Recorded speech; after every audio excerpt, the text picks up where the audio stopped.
everyone, it is Victoria Mattia. I hope you guys are doing awesome. You are listening in to the Mom Care Coach podcast. So today we are talking about my personal favorite top 5 vegan high protein meals.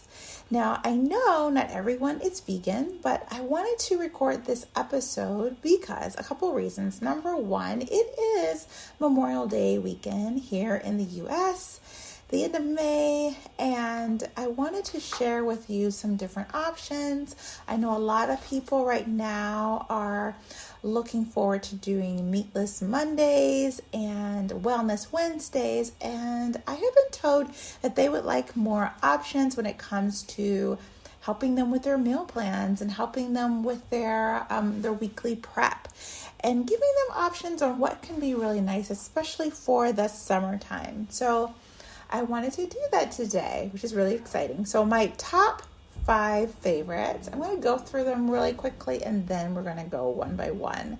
Number 1, we have shakes. High protein shakes are really awesome because you can do that really, really quickly, especially even in a pinch. You can take that same protein powder and you can bake with it and you can make things with it. Okay, number 2, my top favorite are salads. Salads are really awesome because you can pack them with not just veggies, but a lot of other plant protein.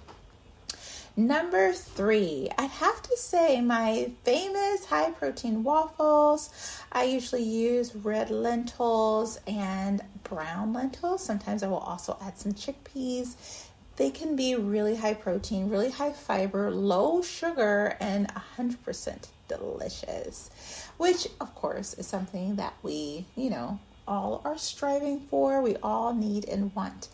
Number 4, I love to have soups and stews. Now, some people may think of soups and stews during that winter season or fall season, but I actually like to have them all the time because you can do them in a variety of different ways. You can have seasonal veggies in them, and you can put all kinds of beans, which is wonderful. Some people really love tofu. You can put those in there, or that in there. Also, you can put tempeh in there. So that is really fantastic as well. And then number 5 for me is homemade high protein pizza. Now the funny thing about it is not only am I vegan personally, but I'm also gluten-free. And because of that, I stopped really having pizza on my menu many years ago, just because I didn't really want to use a lot of the processed vegan cheeses. I personally like to make the cheese myself because I don't want to have any, extra things, extra additives in there that my body may not agree with. And then the next thing was the crust. I love a really yummy, good crust.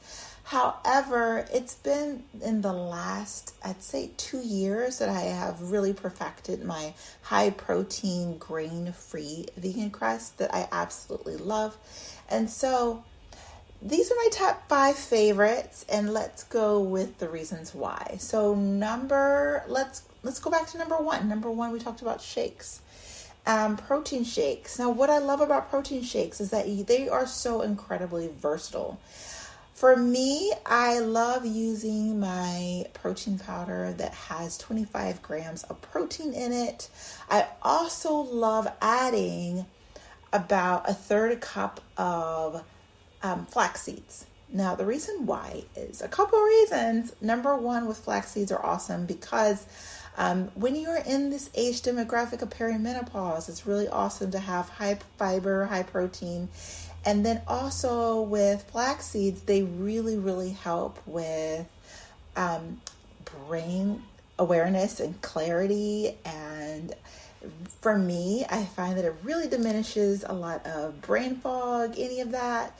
It just helps you just to kind of be really well able to focus and to process and all those really great things. Plus, flax seeds are also very anti-inflammatory. And that is also really important. And so for me, flax seeds are always just a win-win. Okay, so the next thing I love, I'm not going to put these in the right order as they were before. I want to go with pizza, the last thing we kind of mentioned a second ago. I love pizza because I make it grain-free now. I have a couple different versions. I have one where it is mostly chickpea flour, where I will grind down the chickpeas myself. And then I have another and then I also add flaxseed with that, and then some water and spices. There's other things you can do. You can make it a red lentil protein for your crust. You can add other beans if you want to. I really love specifically chickpea because it is really high nutrient dense, high protein, but also it gives you a lot of variability in how thick or thin you want that crust to be, or even the texture. You can, for me personally, I just really just do the chickpea and the flax seeds, and then like the spices and water. But actually, you can do more to it. You can add some psyllium husk in there. That's going to give it, it's going to affect the texture and give it a little more give. If you want to, you can add a couple teaspoons of rice flour. It's going to make it a little more crispy. If you don't have a problem with corn, you can even add like a little bit of corn on there, and then like some corn flour on the bottom. A lot of the famous pizzerias will do that corn flour on the bottom of that crust. So it gives you a lot of variability, and it keeps the same color of traditional pizza, and you can do different things with it to help it with texture. But the most important thing is high protein, and it's not spiking my blood sugar, which is so very, very, very important. Next thing, I love salads. I love salads because first, they're so delicious for you. I like to pack it with my favorite lettuces would probably be arugula, also known as rocket in the UK, and it's so delicious. It's this really yummy, a little bit of a spicy flavor to it. I love that. And then also, I traditionally just makes it a little bit simple. I use a lot of kale. I like a lot of kale. I like to add some nuts to it. And then sometimes I'll add a little bit of fruit to it, maybe a little bit of chopped apple if blood sugar is not an issue for you. Otherwise, you want to limit how much of that sweetness you're putting in there. Also, making sure that you're not adding a lot of sugar. I usually sweeten it with a little bit of stevia in my dressing. The simplest dressing that I like to make is a little bit of stevia, apple cider vinegar, and olive oil. And then from there, I can kind of add extras, a little bit of salt and pepper as well, making sure that's Himalayan salt and fresh cracked black pepper I really like, maybe a little bit of garlic powder as well. And it's just really delicious and yummy. You could even grind down like some mustard seeds if you want to make it even more fantastic for that dressing, but it keeps it nice and simple.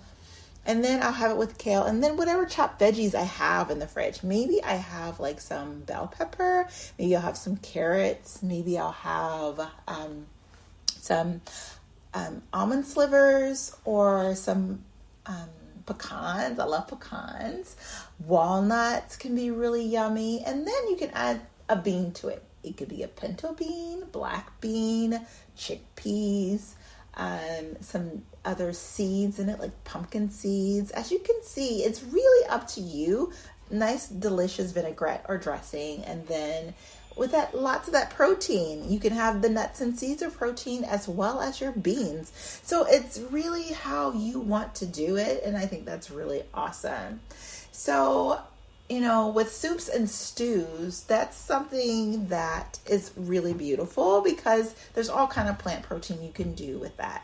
You can put some tofu or tempeh if that is okay for you. If you're not soy free, another thing, you can put different beans. Of course, you can even, what's really cool nowadays, I see a lot of people choosing to do like a meat substitute that's actually just nuts. Meaning like pecans. I have seen recipes where you boil pecans and then you use it like you would do like ground meat with your veggies that you are sauteing it with in your spices.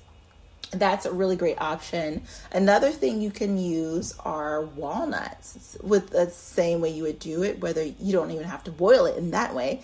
You can just chop them up and kind of saute them with your spices and your veggies, and it's just really beautiful that way. Add that to, your soups or stews and making it high protein, and you can vary your beans that you want to use. Another thing, I used to love to have Moroccan stew a long time ago, and Moroccan stew uses several different kinds of beans.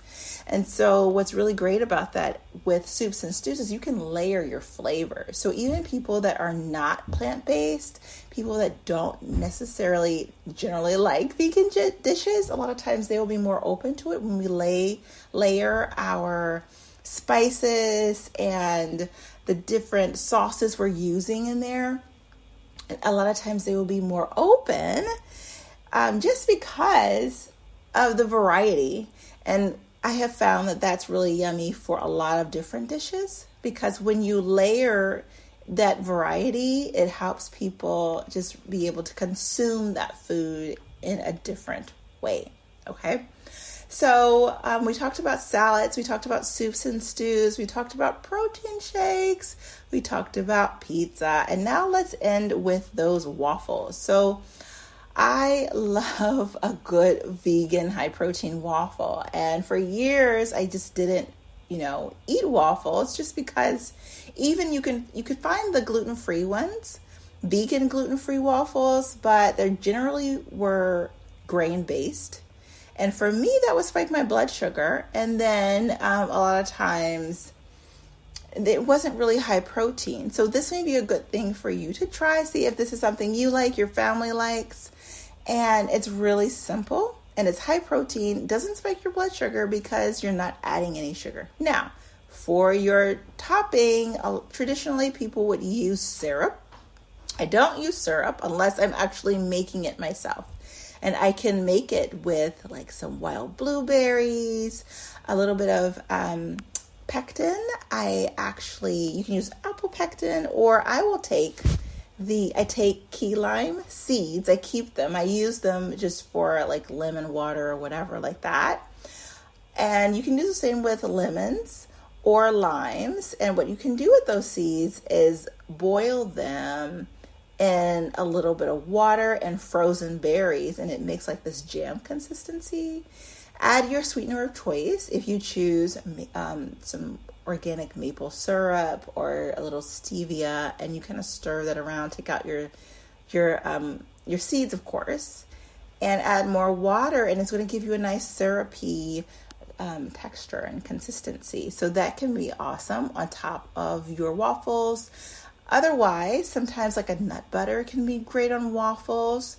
A vegan yogurt is really awesome on waffles. It's just up to you, but what I really love is that it gives you options that are low in sugar and high in protein and 100% delicious. So if you try some of these recipes, let me know. I would love to connect with you if you are on social. Also, don't forget, I do still have some coaching slots open. I am a certified holistic life and health coach. And if you are needing some support, if you are an autism mom, you're needing some support, you would like some more information on how you could have your family's top favorite meals and changing them and making little tweaks to make them more healthy, I can help you with that. If you are wanting to practice those 4 intentional needs and you have a particular circumstance where you're like, I'd really like to be able to put this in my life, but I would like to have an outside voice that could really help me with this, I can help you also. So just let me know. Of course, my email is in the description box, so you are free to reach out to me. I am also easily found on different social media accounts, the Mom Care Coach. And if you look on Instagram, I am quite active on there. I'm just starting on TikTok. I've been on Facebook a little while, but I'm not as active there. So come check me out on Instagram or YouTube. and I would love to connect with you. So have a great day and let me know what you have put in practice. Thanks. Bye.